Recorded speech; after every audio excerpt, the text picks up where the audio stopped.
और इन सब के साथ हमें किस तरीके से मैनेज करना चाहिए और किस तरीके से हमें अपने जीवन में ये व्यवहार करना चाहिए औरों के साथ। रियली भगवद गीता एक अनुपम ग्रंथ है और भगवान कृष्ण से बड़ा उपदेशक आज तक कोई नहीं हुआ। जब आप भगवद गीता सुनेंगे, पढ़ेंगे और जब अप्लाई करेंगे बहुत सरल, तो धीरे धीरे आप ये खुद समझेंगे और महसूस करेंगे। तो शुरुआत करते हैं अध्याय 2 के 14वें श्लोक से। आवाज़ नहीं आ रही है संतोष टागर जी। ओके, मैं थोड़ा तेज़ बोल रही हूँ। बिल्कुल आवाज़ नहीं आ रही क्या? थोड़ी आवाज़ बढ़ाती हूँ। अच्छा, मैं अपनी अब आ रही है? प्लीज़ कमेंट करके बताएं कि आवाज़ आ रही है क्या अभी? मैं थोड़ा तेज़ बोल रही हूँ। ओके, नेट, लेकिन यहाँ पे नेट सही है। कैसे आपके यहाँ नेट नहीं आ रहा? स्टार्टिंग में थोड़ी प्रॉब्लम हुई थी, लेकिन अब तो सही आ रहा है। तो हम स्टार्ट करने वाले हैं।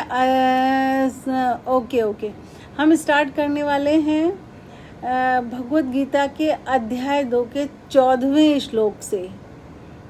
अभिषेक कुमार जी, बहुत बहुत स्वागत आपका। सबसे पहले मैं आपको बताऊंगी, पहले तो मैं आपको थोड़ा ये संस्कृत में बताऊंगी, लेकिन हिंदी में बहुत सरल शब्दों में मैं आपको बताऊंगी। मात्रा स्पर्शास्तु कौन्तेय शीतोष्ण सुख दुखदा आगमा पाइनो अनित्या स्थित तितिक्षु है भारत है। ये श्लोक है जो अभी मैंने आपको सुनाया, अध्याय 2 का 14वां श्लोक। इसमें भगवान कृष्ण कह रहे हैं, मात्रा स्पर्शास्तु कौन्तेय। हे कुंती पुत्र, जितने भी ये इंद्रियों के विषय हैं, इंद्रियों के विषय कौन कौन से हैं? जिन भी चीज़ों को हम अपनी इंद्रियों से, आँखों से, कानों से महसूस कर रहे हैं, वो सब इंद्रियों के विषय हैं। तो ये भगवान कृष्ण ने समझाया कि इंद्रियों के विषय कैसे हैं। शीतोष्ण सुख दुखदा, यानी अनुकूलता और प्रतिकूलता वाले हैं। मतलब ये कभी सुख देंगे और कभी दुख देंगे। अब आप प्रकृति के इस महान नियम को अगर समझ जाएंगे तो जब दुख आएगा तो हम दुखी होंगे ही क्यों? क्योंकि ये नियम है। ये नियम है कि इंद्रियों के विषय जो भी हम देख रहे हैं, सुन रहे हैं, संसार को आँखों से देख रहे हैं, ये सब अनित्य है। मतलब कभी प्रतिकूलता लेकर ही आएंगे और कभी अनुकूलता लेकर ही आएंगे। जिस तरीके से गर्मी और सर्दी आती है, अब क्या होता है कि गर्मी और सर्दी जब चेंज होती है तो हमें पता होता है, हम उसमें कोई ऐसा नहीं करते कि गर्मी से सर्दी आने पे बहुत बुरी आफत उतार दें या रोने लगें।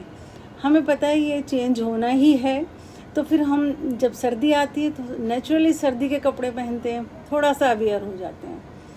इस नियम को हम जानते हैं कि ये आएगा ही आएगा, ये नियम है इस प्रकृति का। तो लेकिन जब दुख आता है तो हम ऐसा नहीं करते। जब दुख आता है तो हम उस दुख में फंस जाते हैं। हमें जब सर्दी गर्मी आती है तो हमको पता रहता है कि ये सर्दी जाएगी ही जाएगी, या थोड़ा अवेयर हो जाते हैं हम उससे बचाव के लिए। लेकिन जीवन में जब दुखद घटनाएं होती हैं तो हम उसमें फंस जाते हैं और ये सोचते हैं कि नहीं, अब ये नहीं जाएगा, ये नहीं जाएगा। तभी सोच लेते हैं, तभी तो हम डिप्रेशन, एंजाइटी और स्ट्रेस में आ जाते हैं। हम थोड़ा सा भी अगर ये सोचें कि नहीं, ये आया है, ये जाएगा, तो नेचुरली वो चीज़ हमें इतना दुख। और ये तो नियम है प्रकृति का। जितने भी इंद्रियों के विषय हैं मात्रा स्पर्शास्तु कौन्तेय, यानी जो चीज़ हमें दिखाई सुनाई या इंद्रियों से हम जिनको महसूस कर पा रहे हैं, वो सब तो नेचुरली मतलब वो कभी अनुकूलता देंगे और कभी आपको प्रतिकूलता देंगे, यानी कभी आपको सुख प्रदान करेंगे और कभी आपको दुख प्रदान करेंगे। ठीक है, अब हमें एक छोटी सी बात समझ में आ गई कि ये जितनी भी आने घटनाएं होती हैं जीवन में, इनका ये नियम है कि कुछ सुखद होंगी और कुछ दुखद होंगी, ये प्रकृति का नियम है। इस चीज़ को हमें मानना ही मानना पड़ेगा। ये बात दूसरी है, हम किस तरीके से उनको घटनाओं को आने के बाद अपना रिएक्ट करते हैं। मंजीत चौधरी जी, बहुत बहुत स्वागत है आपका। थैंक यू कमेंट करने के लिए। तो ये चीज़ हमें सुख और दुख देंगी ही देंगी। अब भगवान कृष्ण ने कहा है कि ये आपने एक छोटी सी बात समझ ली कि ये जितनी भी इंद्रियों के विषय हैं, ये संसार की घटनाएं हैं, ये कभी प्रतिकूल और अनुकूल होंगी ही होंगी, गर्मी और सर्दियों की तरह। ये इस बात को आप पक्का गांठ बांध कर रख लो। ठीक है, अब जो इस श्लोक का दूसरा जो भाग है, उसमें है आगमा पाइनो अनित्या स्तास्ति तितिक्षः स्व भारत है अर्जुन को कि आगमा पाइनो अनित्या, मतलब ये जो सुख दुख, अभी मैं किस तरीके से सुख दुख आते हैं, मैं उन सुख दुख की बात कर रही हूँ। आगमा पाइनो अनित्य, ये आने जाने वाले हैं, अनित्य हैं, अनित्य हैं, ये आने जाने वाले हैं और अनित्य हैं। पूनम गुप्ता जी, बहुत बहुत शुक्रिया आपका। ये आने जाने वाले हैं और अनित्य हैं, यानी आएंगे और जाएंगे। अनित्य मतलब नित्य रहने वाले नहीं है, ये स्थायी नहीं है। स्तास्ति तितिक्षव स्व भारत, हे अर्जुन इनको सहन करो। अब देखो यहाँ पे आप एक छोटी सी बात समझ लो, जिस भी आप भगवत गीता में पढ़ोगे आपको यही मिलेगा कि इनको सहन करो, लेकिन सहन करने का अर्थ यहाँ पर स्वीकार करना है। पहले आप समझ लो सहन करने और स्वीकार करने में फ़र्क क्या होता है। सहन तो हम किसी चीज़ को रो रो के भी करते हैं, हाँ ये क्या हुआ, ऐसा नहीं होना चाहिए था, ये रो के मतलब बहुत बुरा हाल करके भी उसको हम सहन कर लेते हैं। लेकिन जब हम किसी चीज़ को स्वीकार करते हैं तो सहज भाव से करते हैं, खुश होकर भले ही ना करें, कई बार खुश होकर भी कर लेते हैं अगर हम इतनी समझ रखते हैं तो, लेकिन उसको हम सहज भाव से स्वीकार कर लेते हैं, उसमें कुछ रोना धोना और दुख नहीं होता। भगवान कृष्ण ने यहाँ पर वो जो सहन करना कहा है, वो सीधे सीधे स्वीकार करना कहा है। देखिए, जब हम किसी चीज़ को स्वीकार कर लेते हैं, आने वाली घटना को हम स्वीकार कर लेते हैं, तो हम उसे, अब क्यों कहा ये स्वीकार करने के लिए, है ना, सहन करने के लिए, सहन करने का अर्थ स्वीकार करना है, लेकिन स्वीकार करने के लिए भगवान ने क्यों कहा कि ये, हे अर्जुन, ये दुख और सुख आने जाने वाले हैं, इनको स्वीकार करो। स्वीकार इसलिए कहा है कि जिस समय आप इनको स्वीकार कर लेते हो, आपके अंदर इतनी पावर आ जाती है कि आप इनको फेस कर सको। जब आप सहन करते हो ना रो धो के किसी चीज़ को, तो फिर आप फेस करने की ताकत नहीं रखते, लेकिन स्वीकार करने से आप इनको सहन करने की ताकत रखते हो। अमरप्रीत जी, बहुत बहुत शुक्रिया आपका फॉर वाचिंग। तो इनको आप जब आप स्वीकार कर लेते हो तो इनको फेस करने की ताकत नहीं रखते। और जब हम इनको जो हमारे जीवन में दुखद घटनाएं होती हैं, जो वो आ जाती हैं, तो जब हम इनको दुखी होते हैं या खाली सहन करते हैं, तो क्या होता है कि पावर तो वो हमारे पास सारी, तो हम दुख में पहुंच गए तो अपनी और इसको फेस कैसे करेंगे। और जब हम दुख में होते हैं तो और सारी समस्याएं भी आ जाती हैं इसके साथ साथ, तो एक समस्या के साथ और सारी समस्याएं आ जाएंगी अगर आप इसको स्वीकार नहीं करोगे। जीवन में आने वाली दुखद घटनाओं को अगर आप स्वीकार नहीं करोगे तो बहुत सारी समस्याएं आपके जीवन में, वो तो है ही जो दुखद घटना आई है, उसके साथ साथ भी बहुत सारी गौतम जी बहुत बहुत स्वागत है आपका, बहुत सारी समस्याएं आपके साथ और आ जाएंगी और फिर वो दुखद जो पीरियड आपके जीवन में आया है वो डबल हो जाएगा अगर आप इसको स्वीकार नहीं करते। देखिए, स्वीकार करने का मैं एक और छोटा सा एग्जांपल आपको मैं समझाती हूँ कि मान लो एक बॉटल है, दूध की बॉटल है बच्चे की, कांच की बॉटल है, वो टूट गई। अब तो टूट गई वो, वहाँ बच्चा भी है, मदर भी है, गिर के। लेकिन अगर अब हमारा पहला काम क्या है?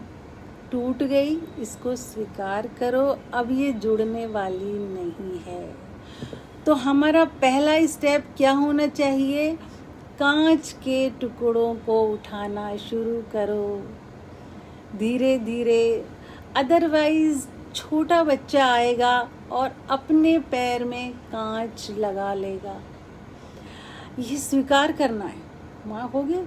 और अगर हमने स्वीकार नहीं किया तो हम ये कैसे चिल्लाएंगे, कैसे तोड़ दी, ये क्या हो गया, वो क्या हो गया, बच्चा भी भागा भागा आएगा, उसके भी उसमें कांच लग जाएगा, इसकी वजह से टूटी, उसकी वजह से टूटी। ये सब बातें जब करेंगे हम तो स्वीकार करनी, अब तो टूट गई।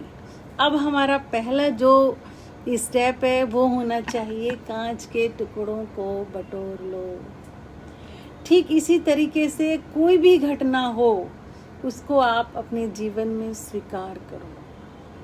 देखिए, जो स्वीकार करता है, यहाँ हर चीज़ को कुदरत उसको बहुत ज़्यादा देती है, उसको इतना देती है कि वो इंसान से संभाला नहीं जाता। कुदरत का देने का नियम क्या है? कुदरत का देने का नियम आप समझो पहले। जैसे पहले आप लोगों ने देखा होगा, आजकल तो खैर खाने पीने का जो तरीका है वो बदल गया है। मैरिज वगैरह में सभी लोग नीचे बैठ के खाते थे और एक फिर उनको लाइन से बैठा के सबको देते थे अलग सब्जी वगैरह या जो भी खाने में होता था। तो अब एक इंसान है, उसके पास खाना आया, उसने सबसे पहले देने वाले को थैंक यू कहा कि आपने मुझे खाना दिया, थैंक यू। और बड़े ही प्यार से उसने खाना शुरू किया, ईश्वर का भोग लगा के कि प्रभु आपने मुझे ये खाना दिया। और बड़े प्यार से उसने जो भी मिला उसे स्वीकार खाना शुरू किया, बड़े प्यार से वो खा रहा है और ख़त्म भी कर रहा है उसको। तो अब जो परोसने वाला है वो आएगा उसके पास और ख़त्म होने से पहले ही और पूछेगा और देगा उसको। और एक इंसान क्या है, देव जी बहुत बहुत शुक्रिया आपका प्रोग्राम देखने के लिए, वेरी वेरी नाइस, बहुत बहुत वेलकम देव जी का, बहुत बहुत शुक्रिया। तो जब क्या होता है, एक इंसान ने ईश्वर को भोग लगाया, देने वाले को धन्यवाद कहा और बड़े प्रेम से जैसा भी है उसको खाना शुरू कर दिया। एक इंसान क्या है, उसके सामने भी खाना परोसा गया और उसने सबसे पहले तो धन्यवाद न देने वाले का किया न ईश्वर का किया, और फिर उसकी निगाह किस पे थी? खाने में ये कम है, ये ज़्यादा है, यहाँ की व्यवस्था ठीक नहीं है, यहाँ ये हो रहा है, वो स्वीकार करना नहीं है।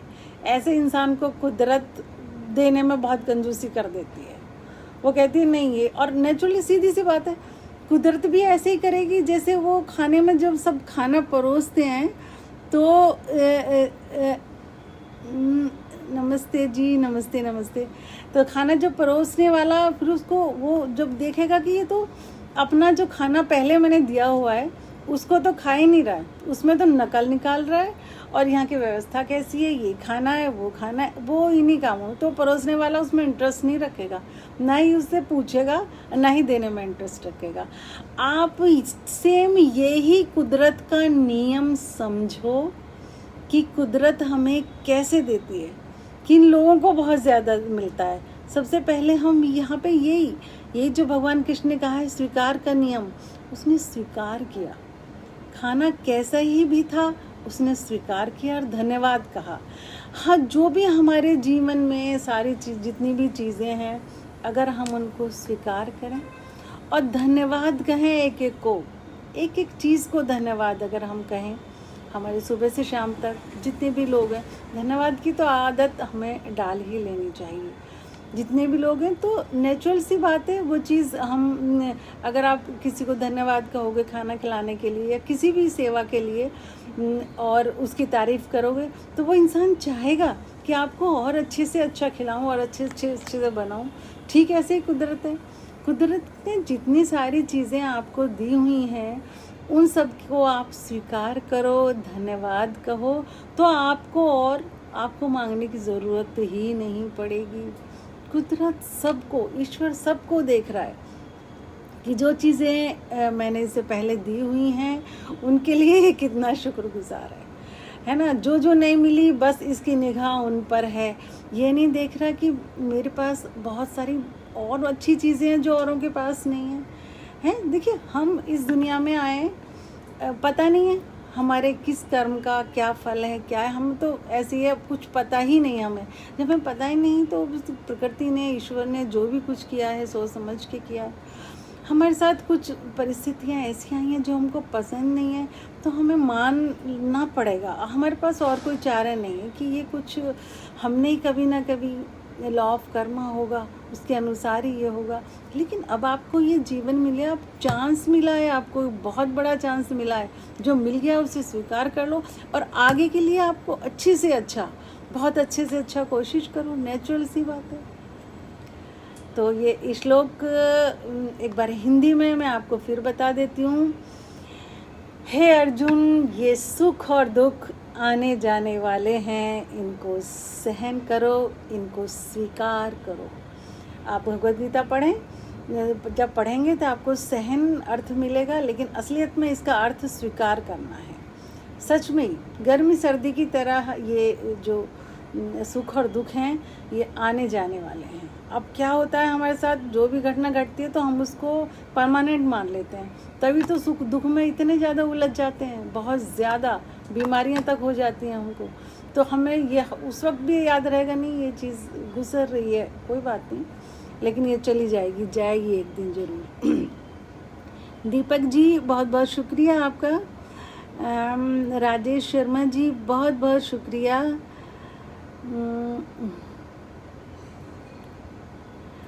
यस, बिल्कुल राइट कहा आपने।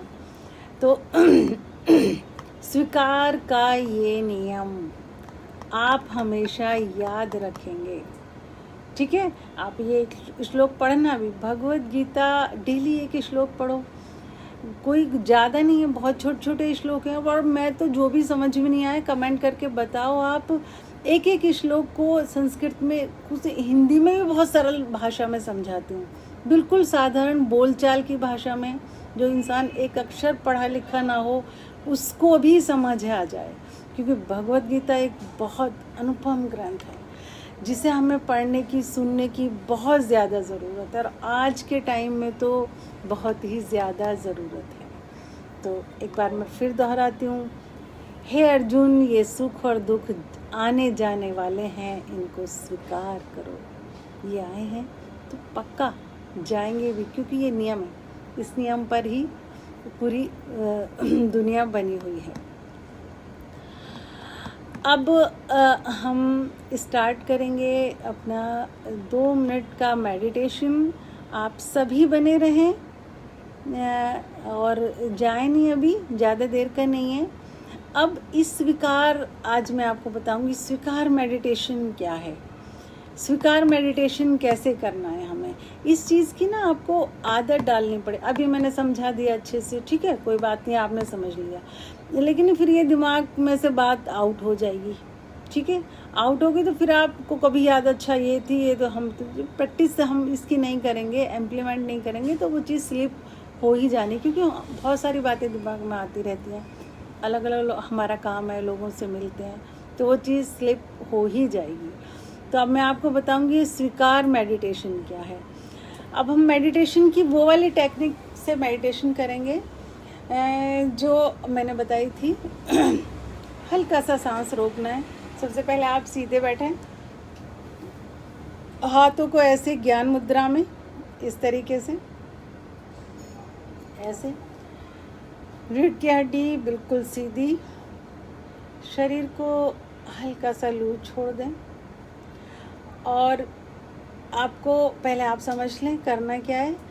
आपको जितनी देर आप सांस रोक सके, कोई ज़बरदस्ती नहीं है, बिल्कुल 30 सेकंड, 10 सेकंड, 5 सेकंड, जितनी देर भी आप रोक सकें सांस को रोकें और धीरे से, बहुत धीमी आवाज़ में, जो भी बात आपसे स्वीकार अपने जीवन में नहीं हो रही, जो आपको लग रहा है ये मेरे जीवन में नहीं होना चाहिए था, मन का कोई कोना उसको स्वीकार नहीं पा रहा, उसको दुखद फीलिंग हो रही है, पीड़ा पहुंचा रही है, कोई भी बात हो सकती है आपके जीवन की, किसी भी चीज़ से रिलेटेड, तो उसको मन में रखकर, सांस रोककर, जितनी देर रोक से उसको मन में रखकर हल्का सा धीमी आवाज़ में बोलना है, मुझे स्वीकार है ये।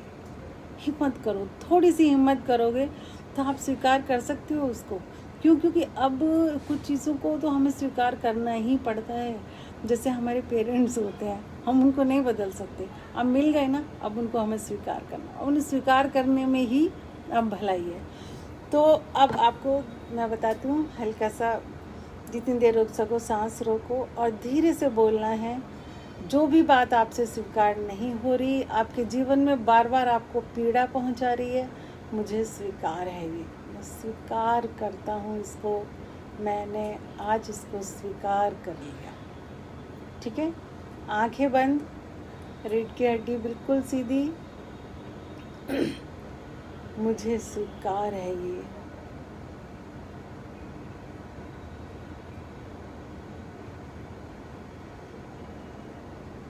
सांस सिर्फ इतनी देर रोकनी है जितनी देर आप रोक सकते हो, और उसी दौरान ये सेंटेंस बोलना है आपको, मुझे स्वीकार है ये।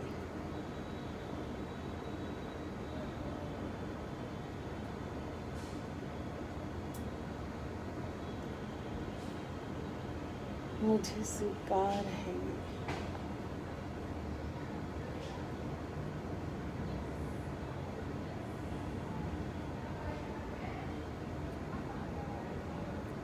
मुझे स्वीकार है ये।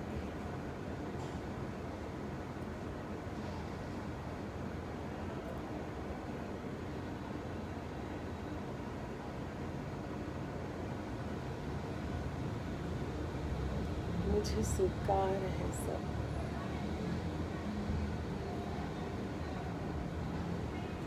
मुझे स्वीकार है सब।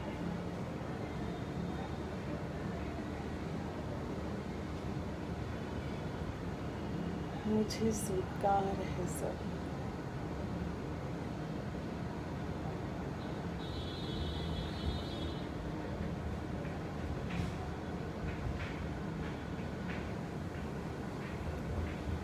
मुझे स्वीकार है सब।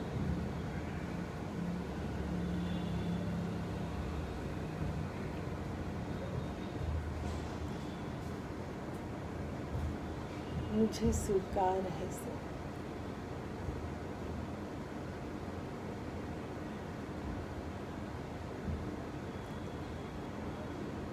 मुझे स्वीकार है सब।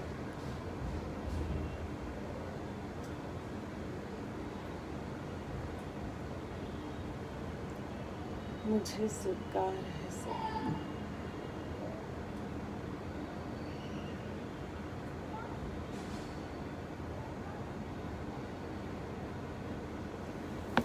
अब दोनों हाथों को ऐसे रब करना है, अपने फेस के ऊपर रख के खुद को प्रेम से देखना है और बोलना है, मैं खुद को स्वीकार करती हूँ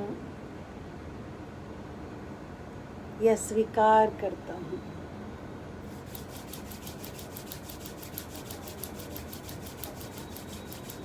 मुझे खुद से प्रेम है।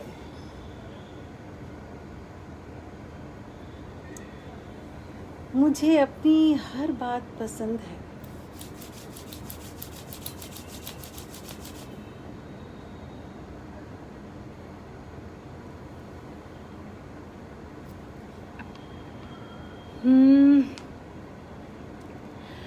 थैंक यू लाइक करने के लिए, तो प्रोग्राम अब हमारा बस ख़त्म होने वाला है। प्लीज़ आप सभी वीडियो को शेयर ज़रूर करें।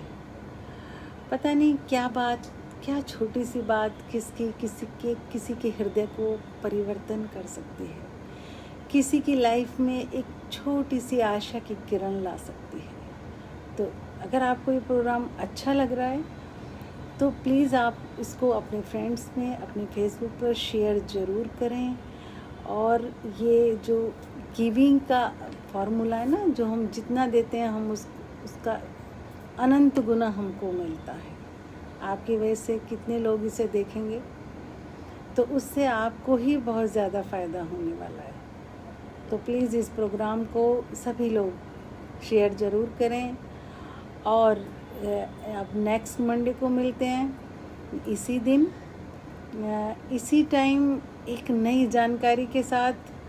और अगर आप किसी टॉपिक पर जानकारी या वीडियो चाहते हैं तो प्लीज़ आप मुझे कमेंट में ज़रूर बताएं। वैसे मेरे यूट्यूब चैनल कर्म योग मेडिटेशन में काफ़ी वीडियोस हैं और हमारी प्रॉब्लम्स से रिलेटेड ही हैं ज़्यादातर वीडियो। भगवद गीता की भी हैं, वैसे भी बहुत सरल बातों को लेकर हैं जिन्हें हम अप्लाई करें तो बहुत फ़ायदा उठा सकते हैं। तो एक हमारा वीडियो जो कर्मयोग मेडिटेशन है यूट्यूब चैनल, उसको आप सब्सक्राइब करें ताकि नई वीडियो आए तो एकदम आपको मिले, और लाइक शेयर करें। Thanks for watching. रियली आप सबका इस प्रोग्राम को देखने के लिए, सुनने के लिए, समय निकालने के लिए तहे दिल से शुक्रिया।